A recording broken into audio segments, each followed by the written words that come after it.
Hello दोस्तों, आज मैं आपको जो चैप्टर करा रही थी ईंटें, मनके तथा अस्थियाँ वो कंप्लीट कराने वाली हूँ। तो उसमें मैंने पहले करा दिया था आपको कुछ कुछ पार्ट तो उसका करा दिया था। अब मैं आपको आगे कराऊंगी। इसमें मैं सामाजिक भिन्नताओं का अवलोकन कराऊंगी। जो नगर योजना है उसमें आपको उसके बारे में लिखना है, जो मैंने पहले पढ़ा दिया। उसकी सड़क योजना, भवन किस प्रकार बने हैं, अनागार, ये सब लिख देना आप, जो नगर योजना का क्वेश्चन आए तो उसमें। तो अब सामाजिक भिन्नताओं का अवलोकन करना, तो जो सामाजिक तरीके से कैसे थे। पहला है सावधान। तो अगर जैसे कि हमारे यहाँ पे किसी की मृत्यु हो जाती है तो उसको आ, दफनाया नहीं जाता है। मुसलमानों बहुत जो दूसरे धर्मों के उसमें दफनाया भी जाता है।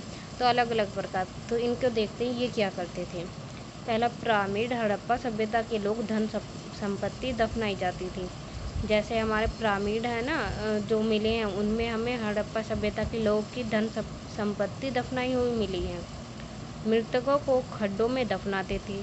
तो ये पता चल गया कि वो दफनाते थे मृतकों को, लाशों को।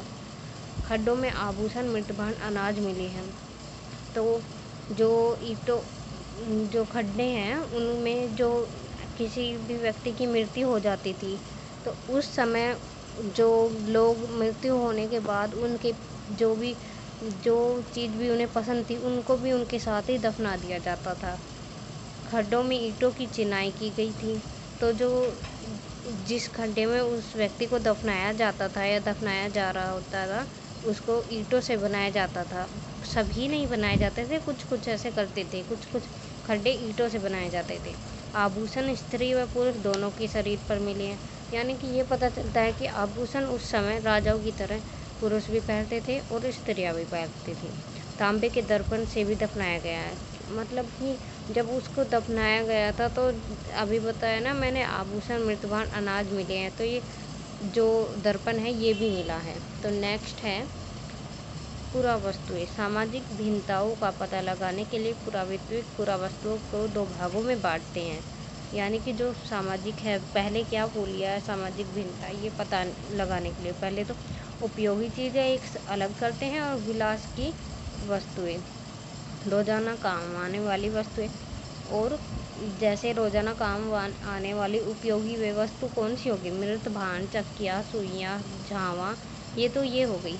अब मैं आपको उसका शिल्प उत्पादन यानी कि उसके जो शिल्प उत्पादन था वो कैसा था, क्या था, ये बताती हूँ। पहले तो मन के बनाना, वे मनकों का वहाँ पे प्रचलन था। पहले लोगों को मनकों का ज्ञात था।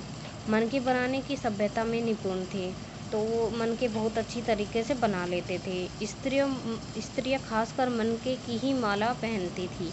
मन के बनाने का प्रसिद्ध स्थल कौन सा था, चंद्रमुदड़ो एवं लोथल। यहाँ पे सबसे ज़्यादा मन के बनाए जाते थे और प्रसिद्ध था।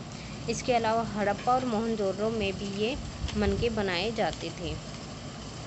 तो इसके बाद जो मन के बनाने के लिए पदार्थ का प्रयोग किया जाता था वो कौन सा था, कार्नेलियन, यानी कि लाल रंगों का पत्थर होता था। ये जैसे हमारे हीरे मोती की तरह ऐसे ही उनका उपयोग किया जाता था। जैस्पर, सेल खड़ी, क्वार्टर, तांबा, शंख, कच्ची मिट्टी, हाथी के दांत, ये सब इस्तेमाल किए जाते थे। मनके के आकार कैसे होते थे, अब मैं आपको ये बताऊं तो मनके के आकार गोलाकार, चक्राकार, खंडित, ढोलाकार, दोनों ही, ये चारों तरीके के होते। और इन सब में जो सबसे प्रसिद्ध आकार था ना वो बेलनाकार था। ज़्यादातर लोग बेलनाकार के ही आभूषण पहनते थे। और ज़्यादातर जो आभूषण है यानी कि मनके है वो सेलखड़ी से बने होते थे। अब कच्चा माल क्या क्या होता था, किस चीज़ का ये उपयोग करते थे, कौन कौन से कच्चे का माल का। पहला सोना, चांदी, तांबा, टीन, कांसा, हाथी दांत, पत्थर, चिकनी मिट्टी, चक्कियाँ, मृतभांड, सुइयाँ, फयांस, ये बहुत ऐसी चीज़ें हैं जिनका वो उपयोग करते थे। तो आप लिख देना, क्वेश्चन में पूछे तो कौन कौन से कच्चे माल का इस्तेमाल करते थे। तो आगे है शंख, कार्नेलियन।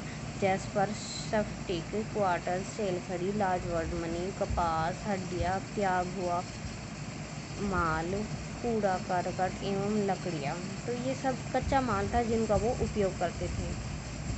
अब ये कच्चा माल कहाँ से प्राप्त करते थे?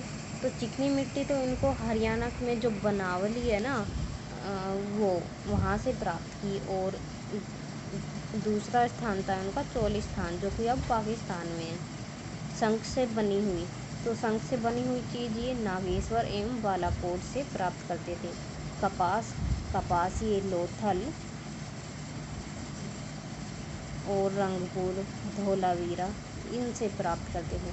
और देवगिर की लकड़ियाँ ये कहाँ से प्राप्त करते थे ये लोग? ये कश्मीर से लाते थे। संगमरमर का एवं तांबा ये दक्षिण भारत से लाते थे। सेलखड़ी गुजरात, दक्षिण राजस्थान, उत्तरी गुजरात, भड़ोच। पत्थर एवं लाजवर्ड मणि ये अफ़गानिस्तान से लाई जाती थी।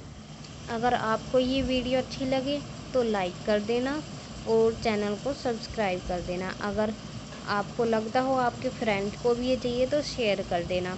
और अगर कोई डाउट हो तो आप मुझे पूछ सकते हैं। और अगली कोई नेक्स्ट जो लेसन है उसमें कुछ समझ में नहीं आ रहा हो तो वो भी आप पूछ सकते हैं, मैं वीडियो बना दूँगी।